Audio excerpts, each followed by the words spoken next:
In this present crisis, government is not the solution to our problem. Government is the problem.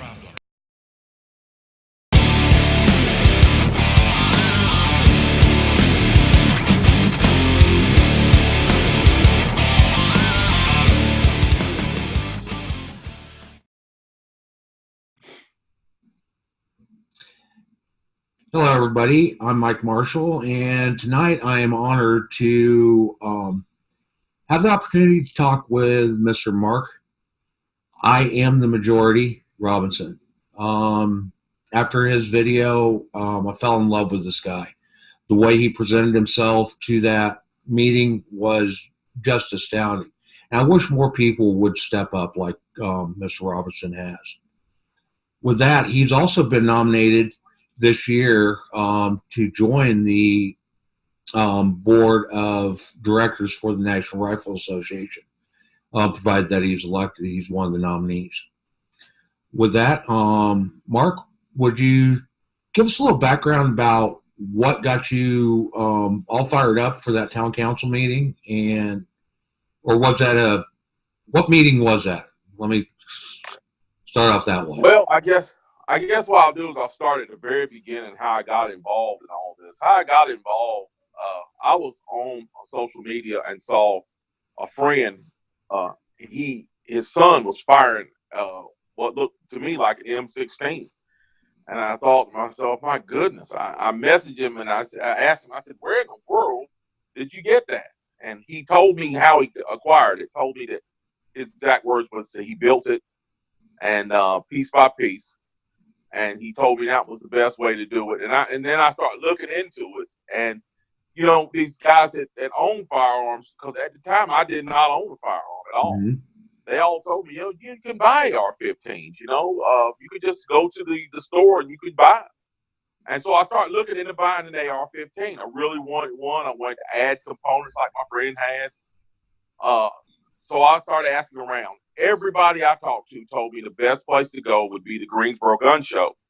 Okay. They said I could get the best deal, and I'd meet the most knowledgeable people. So that's what I planned on doing. I planned on going to that gun show to buy an AR-15. And I was really excited about it. And then I heard one morning that our Greensboro City Council, that somebody on the council wanted to cancel the gun show because of what had happened at Parkland High School in Florida. And being a common sense conservative, I automatically raised my ire. I thought, this can't be. This can't be. And then we found out they could not, that was not legal for them to do that. The only person that could would be the Coliseum director. So then they came back and said they were going to hold a meeting about gun violence. That was the exact quote they gave. And when I heard that, I knew that what it was going to be was a thing where they were going to bring a lot of high school and college kids in, try to put pressure on the Coliseum director, try to get him to end the gun show. And so I went down to the meeting simply to support those that I knew would be down there speaking in favor of the gun show itself. And I got down there. I heard some things that were said by the opposition forces. And it had my head steaming. I just could not hold back any longer. And I went up and I spoke. And the rest, as they say, is history. Mm-hmm. You presented yourself very well, and you represented Second Amendment community beautifully in your speech to that council. Like I said, ever since I saw that saw that video on Facebook, I was just extremely impressed, and I wish more people would take a stand like you did that day. That's one of the things that we are trying to do with Liberty First Foundation. So you've had quite a year since that video's been out. So why don't you tell me a little bit about what's going on in your life and what some of the things that are going on with you and your profile or your personality. Well, I've done tons of speaking events for conservative organizations, gun organizations. The very first big thing that I did was the NRA annual meeting last year in Dallas.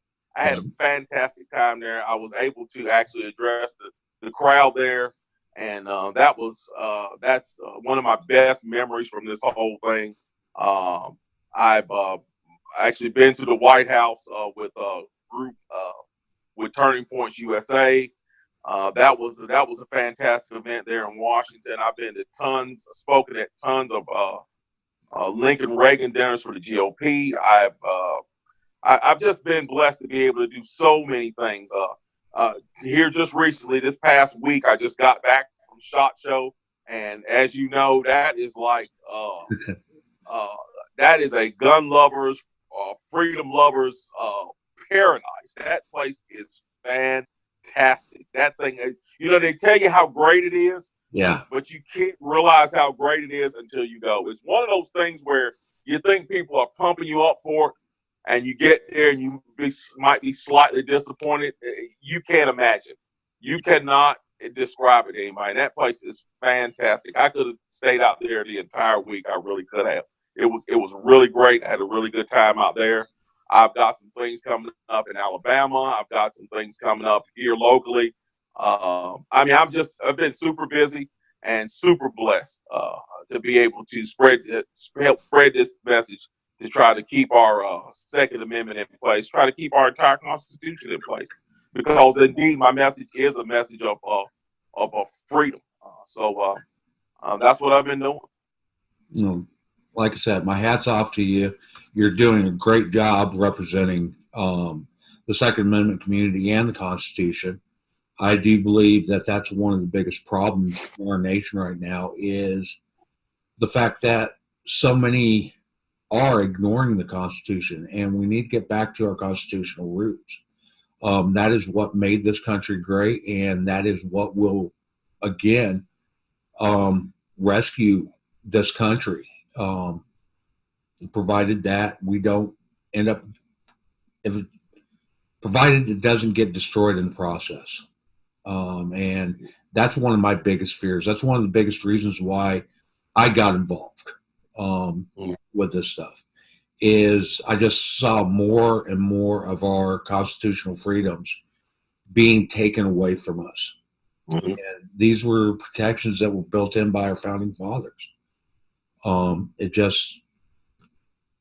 It troubles me to the core, and it makes me extremely afraid of what's going to become of this country if we don't start taking a stand and don't start requiring our elected officials to adhere to the Constitution as it was written, not as they want it to be, but as it was actually written, and with the original intent of our founding fathers.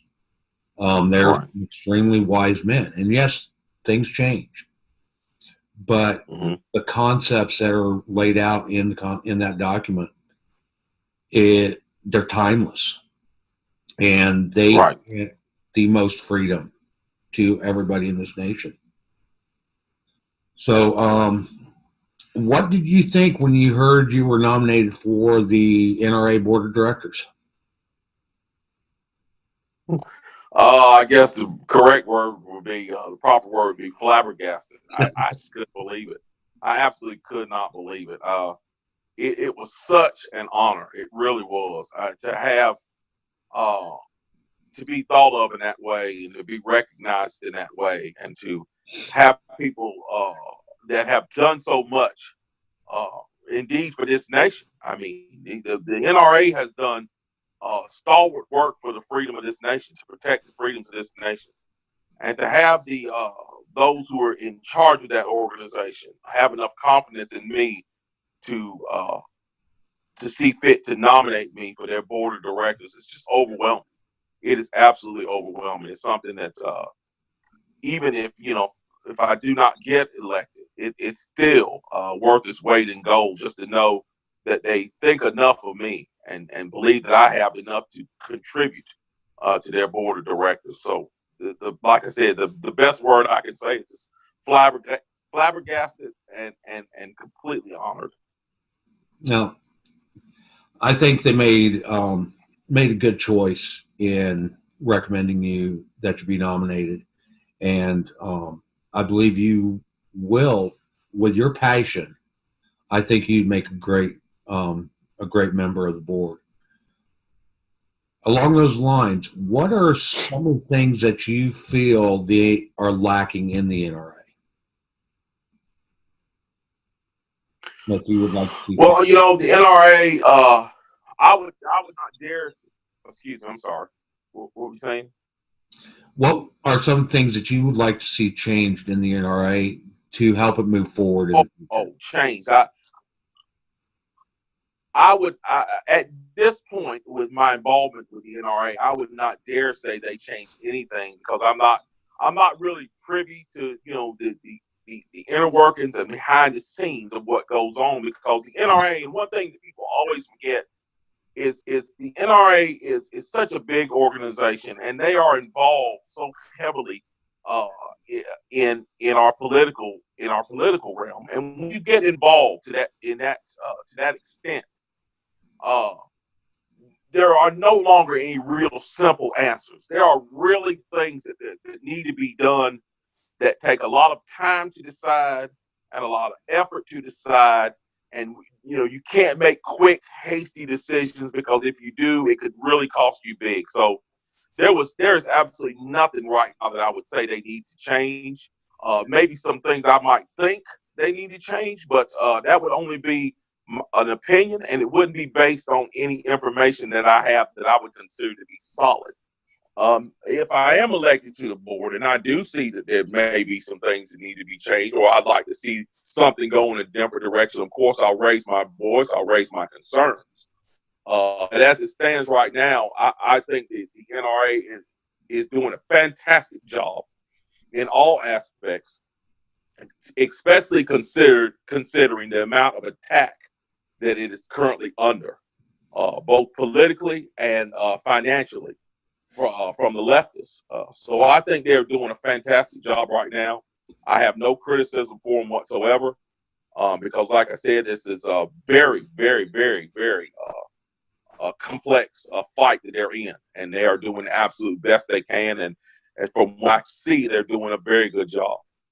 Well, I have to agree with you. I honestly believe the NRA is doing, given the cards that it's been dealt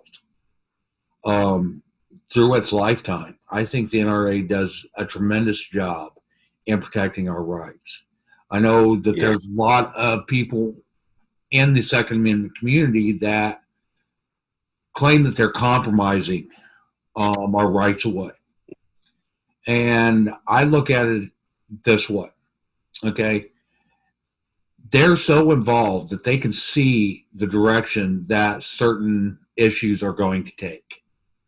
And they can choose to stand there like a solid wall, or try to stand there like a solid wall, and get slammed by a wrecking ball and make absolutely no difference, and that wrecking ball completely destroy the Second Amendment. Or they can get involved in helping draft the legislation that they know is going to pass, and work it in such a way that it does the least amount of damage or has the greatest opportunity of being overturned in the future. Absolutely. I totally agree with that. I believe that, this is politically speaking, you have to be able to make chess moves. Exactly. We're not playing checkers. We're not playing Red Rover, please come over. We're playing chess, and we got to make smart moves. And the main thing I think the NRA can do is continue to recruit people. And it's one of the things that I'm finding frustrating now. I hear a lot on social media, people jumping ship on the NRA. This is not the time to jump ship on the NRA. This is the time to pull closer to the NRA and help them in the fight and stay with them through the fight, because the fight right now is very tough.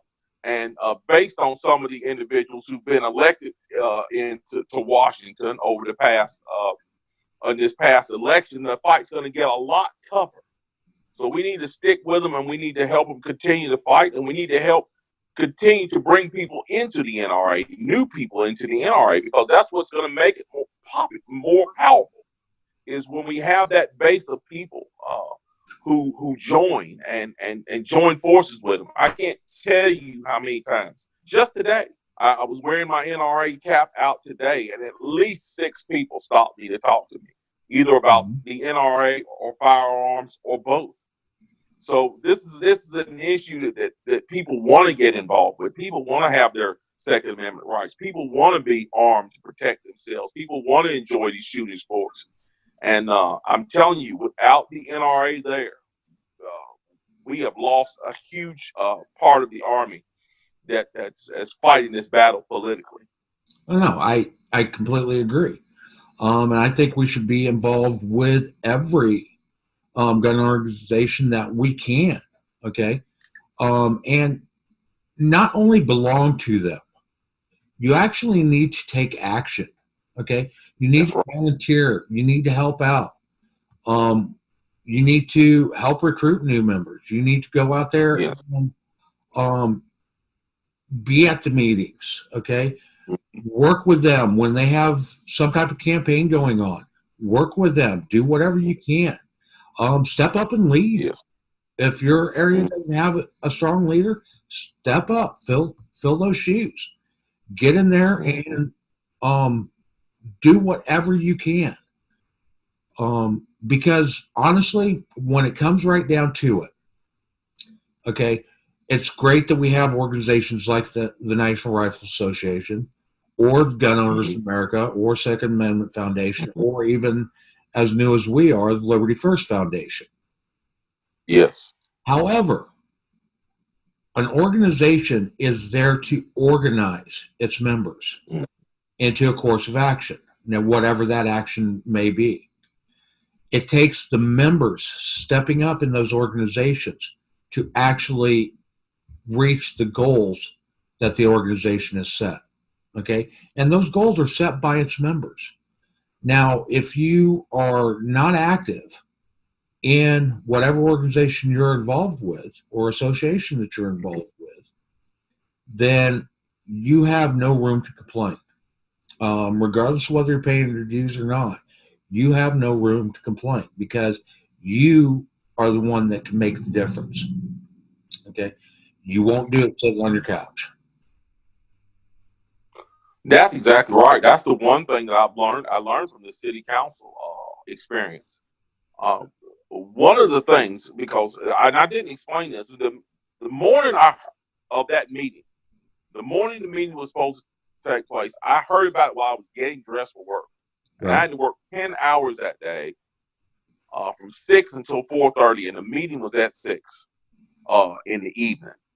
So I was working a 10-hour shift, and I was at work all day long. And I was trying to think of 1,000 reasons why I should just go home, relax, and get ready for work the next day. But I thought to myself, I said, I do a lot of talking on social media. If I don't go to this meeting, I'm a hypocrite. I'm not living up to my own words. So I said, no, I got to go to this meeting. I got to go down here and help support these folks. So that's what I did. And the one thing that it taught me is this: social media is great. Radio is great. All this stuff is great. But nothing is as effective as getting up, leaving your house, and showing up someplace, whether it be a rally, whether it be a city council meeting, whether it be a political meeting somewhere for the GOP or some other political organization or political candidate. Nothing is as effective as showing your face and letting your voice be heard, or putting some time in physically, no matter what it may be, whether it be putting out yard signs, knocking on doors, mailing, sending out mailers, making phone calls. Nothing beats showing up in person. And that is the most important lesson that I learned from this entire event. Yeah, I totally agree. Since I've been involved with Liberty First Foundation, we do have some very active members, and we are starting to make an impact. In fact, we are making a huge impact in Washington State. And it's looking like we may actually be able to undo some of the damage that's been done in that state. We are making impact all over. Personally, where I'm at, I'm actually behind the Iron Curtain for anti-guns. I live in New York, and we got a huge battle here going on. And that's another reason why I got involved. And I'm working in the state to try to change the way things are being handled in the state. And it's a hard road. And the thing is in this state, we have a majority of the state own weapons, own guns. So we need to band together in order to protect our freedoms. And that's the flat out truth of it. And these people that are wanting to try to take those weapons away from us, regardless of whether it is a 22 or it's the latest, greatest, quote unquote, assault rifle, or as they like to term them, military style rifles. We need to be out there protecting them, protecting our rights, and protecting our ability to have these weapons. For recreational shooting, for hunting, for being able to protect ourselves and those that are closest to us, our families, and even being able to protect our neighbors and the person on the street. The criminal element is not going to go away, regardless of how much we try to legislate them away. They will not go away.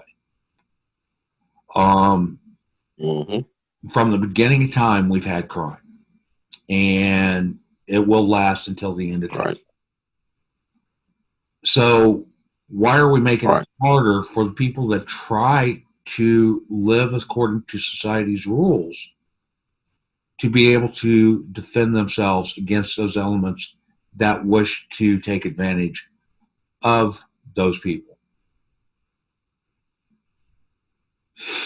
Well, here's my thing. I really believe that it's kind of a twofold thing. I think in some cases, the first part of it is that we have politicians, quite frankly, that are socialists, and they rule like socialists, and they want all the control, and they want their thumb on everybody, so they can be at one level, and everybody else can be underneath them scrambling for crumbs. That's the first problem that we have.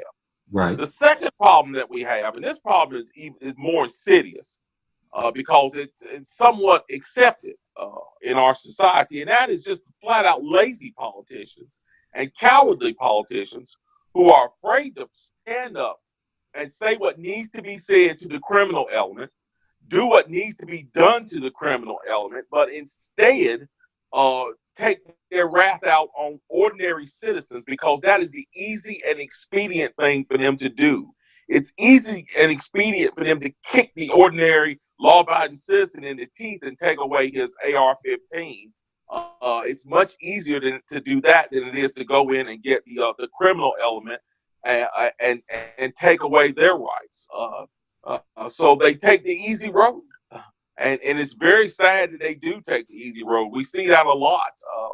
We see where I'll give a perfect example. It's a combination of politicians and also our news media, which is horrible. The other day on our local news, they were talking about the rising gun violence. And they said gun violence is rising in one of our towns here, and they said it's going up. And most of the gun violence is being perpetrated by gangs. And I thought to myself, if you take all the guns in our community, all the gun owners in our community, and line them up with the gang members in our community, the gun owners outweigh the gang members probably 10 to 1, 20 to 1, maybe even 100 to 1, or probably even more than that. But they're blaming it on guns. Now, from what I'm sitting and looking, we don't have a gun problem. We have a gang problem. So why don't you call it what it is? And a lot of police departments are doing that. They're not putting the blame where it belongs. A lot of politicians are not doing that. They're not putting the blame where it belongs. The blame does not belong on the guns. The blame belongs on the gang members, on the gangs. Don't go after the guns, go after the gangs. You stop the gangs, you stop the gang violence. It's that simple.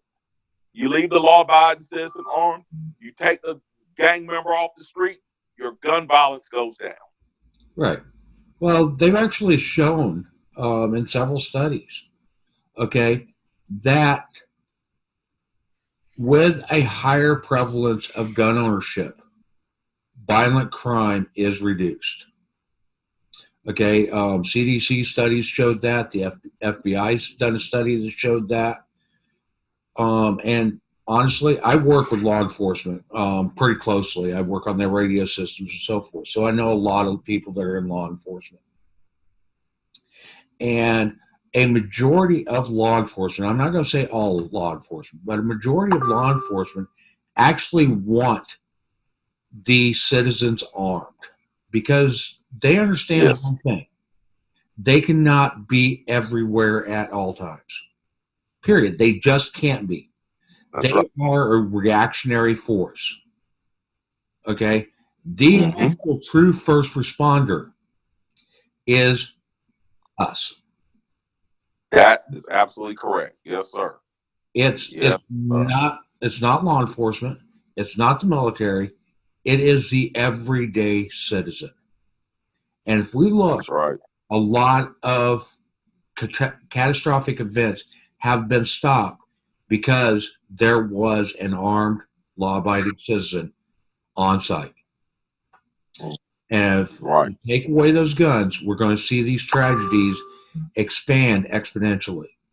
Plain and simple. Absolutely. And what we're seeing now is that in areas where the guns have been taken away, we are seeing that increase already happen. Yes. And that's why we have to take the stand. If we want to change the course of what's going on in this nation, we have to change trying to penalize the people that are abiding by the law. Right. And we got to put the penalties back on where they go. Place it at the feet of the criminals, not at the law-abiding citizens. You cannot blame an inanimate object for something that a human does. Okay? That's right. Cars daily are in accidents. Okay? Drivers. Okay? It is not the fault of the vehicle. And nobody ever blames the vehicle. They blame the individual. That's right. Okay? Why then do we blame the gun? It is a tool. Hammers are used in more violent crimes and murders than guns are.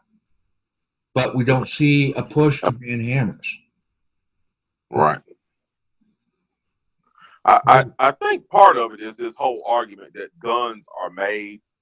These people say, well, guns are made to kill people, which is, is quite ridiculous. Guns are made for a variety of reasons, and they're used for a variety of reasons.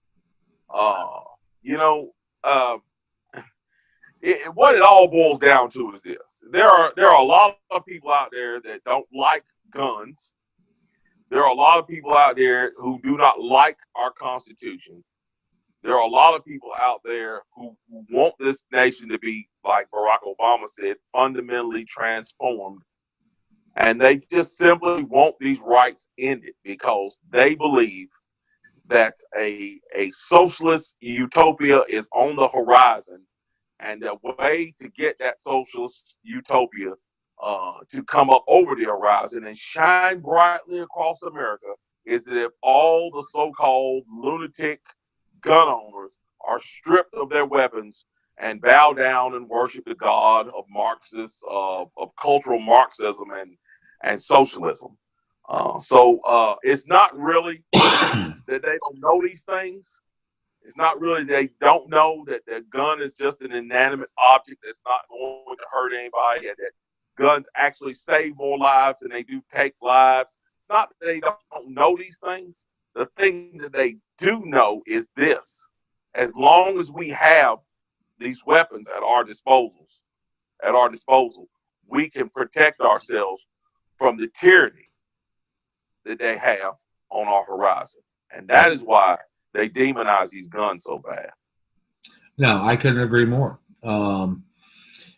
I do see that quote unquote fundamental change in our philosophy trying to be spread in this nation. And I don't understand how people can actually sign off on that. I really don't. It confuses me, because everywhere socialism has been tried, it has failed catastrophically. I mean, even right now, we can just take and look down South America and look what's going on in Venezuela. We can look back and look at what happened in Germany. Okay. Socialism is what actually allowed Hitler to rise to power. It wasn't Hitler so much. It was socialism. And people were looking for a savior to get them out of socialism. So they turned to fascism. Okay. Yeah, I always, when it comes to socialism and Marxism, I always kind of push Hitler. I push him in the background, because if you look at Hitler, if you read Hitler's writings, everything that Hitler did, he actually copied from the Marxists, right? From the communists who took over Russia. He was National Socialism, and its tactics were taken directly from the Soviets, from the communists. Right. The only difference is that he despised Marxism, and because he was such a nationalist. But the insidiousness of communism, of socialism, Marxism, has been around in earnest since the 1917 Russian Revolution. Right. It's always been their intent to spread Marxism around the globe. Sadly, after World War II was over, they were left standing in Europe. The communists took over more territory than the Nazis ever had, both in Europe and the Far East, and they set out on their mission. Sent their agents out all across the world to infiltrate our schools, infiltrate our media, even infiltrate our churches, right, and spread the message of socialism. And unfortunately, they've done a fantastic job, because it is deeply rooted in this country. And in order to root it out, we really need to call them what they are. They are Marxist socialists. They they adhere to the tenets of the Communist Manifesto of Karl Marx, Friedrich Engels, and it is their absolute intent to get socialism and communism deeply rooted in this country, and in fact, use it to destroy our Constitution and replace it with the socialist style, the European style socialism that we see now. And I believe if we allow that to happen, eventually we will become fully communist. So we have really got to stand up against this and really, really call these people what they are. I very rarely mention Adolf Hitler, because we did the right thing with Hitler. We went to Europe, we confronted him, and we destroyed National Socialism. Right. But like I said, unfortunately, we left the beast of communism alive. And it has been consuming nations and destroying nations all around the globe, and taking hundreds of millions of people with it. Right. It's something we have got to start teaching our children about how dangerous it is, and letting them know that this is not the way we need to go. We need to keep our blessed freedoms and keep socialism in its proper place, which should be the dustbin of history. Oh, no, I agree. I agree that we do need to take a stand against socialism. I agree that we need to start educating our children, get them back involved in learning history, okay, and learning the events that have led to where we are today. And to understand not just the good parts of history, but the tragedies in history. That's exactly right. And I think that is really a lot of what's missing is we don't teach about the tragedies that have occurred throughout history. Okay, so we see these ideologies like socialism, like communism, like anarchy, and we fail to see what they have led to in the past. Okay? That's right. Even back into ancient times, some of the things that have happened there. Yeah. And we fail to understand that true freedom is one where we are all involved in. And a socialist regime, okay, which is exactly what they're trying to establish, we are servants to the ruling class. That's exactly right. Okay. That's exactly right. That is literally what they are trying to set up. A lot of these people that are pushing for socialism that are elected officials, they see themselves as the ruling class. Right. They don't see themselves as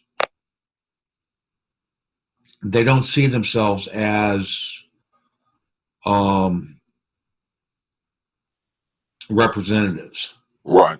Right. They see themselves as being better than their constituents. So their constituents would better bow down to them. And I don't believe in that. Okay. I believe the most power comes from the citizens of this great country. It's supposed to, yes, sir. Yes, sir. So, yes, and that sadly, that's one of the things that, as citizens of this country, we've let fall by the wayside. We have started, we have referred to the people we elect as our leaders, and they're not our leaders. These people are our servants; they're our representatives. Right. And we have allowed them to get in this mindset of thinking they are our leaders. They're not. They are supposed to go to Washington with a servant's mindset, with the knowledge that I am not leading anyone. I am representing someone. I am representing someone's interests, and I should not be my own.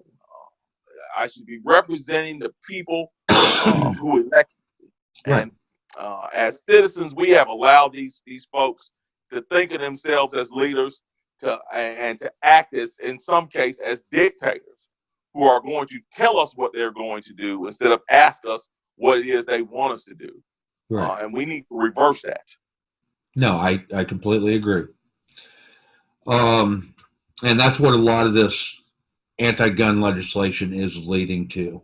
And if we don't change it now, we're going to get to a point where there is no turning back, and we will lose. That's right. We will lose our freedom. That's right. Okay, so I encourage everybody that's watching this to get involved, take a stand, and start taking action. You can't do it from your couch. You can't do it from a keyboard. You have to get out there, and you have to talk to people. You have to represent Second Amendment community. You have to take a stand. Go to your meetings. Go to the council meetings. Go to county legislative meetings. Go everywhere you can go and spread the message that we are here and we will be heard, and you serve us. We don't serve you. That being said, Mark, that's right. Do you have anything else that you would like to add before I go ahead and wrap this up? I'm going to go ahead and give you the last word. No, just thank you to all the support out there. If anybody who's listening that follows me on social media, that has donated to me. If you've done that, I thank you very much. I thank you just for all the love that I've been shown over the past year and over the past years on social media. I really hope for this year I can really break out and really start getting out to even more places and meeting people in person and speaking in person to people, to more groups around the country, because that's what it takes. It really takes that personal touch of getting around and speaking to people face to face to get people fired up for this cause. So in 2019, that's one of the commitments that I'm trying to make, is to try to get out to even more places, meet even more people, and fire even more people up for the cause of freedom. So you can look for me on Facebook under Mark Keith Robinson, or under I Am the Majority, or under Majority Matters, or you can find me on my website at www.majoritymattersusa.com. So please follow me, and let's keep this fight up to preserve our freedoms, folks, because God blessed us with them, and I'm not going to let them go without a fight. So I hope you feel the same way, all of you. And I couldn't agree more. Well, I do thank you for coming on, Mark, and I appreciate everything that you're doing. And being that you brought it up, you said that you're trying to make it down to more and more events. And we are working on trying to get it arranged so that you will be at our National Range Day on July 6th of this year. Is that correct? Yes. So yes, sir. I hope that comes off. Love to have that. Love to be there. Yes, I think it's going to be a huge event. And we've actually gotten a lot of support when we were out at SHOT Show. Unfortunately, I wasn't able to make it this year, but one of our founders, Frank Johnson, was out there this year, and we were able to get some huge support for this National Range Day that we are going to be hosting or organizing. And we look forward to having you at one of our ranges. I certainly hope to be there. Like I said, I hope it turns out great. And I'm very looking forward to it very much. Well, thank you very much again for being on here, Mark, and we look forward to working with you in the future. Thank you very much for having me. Thanks.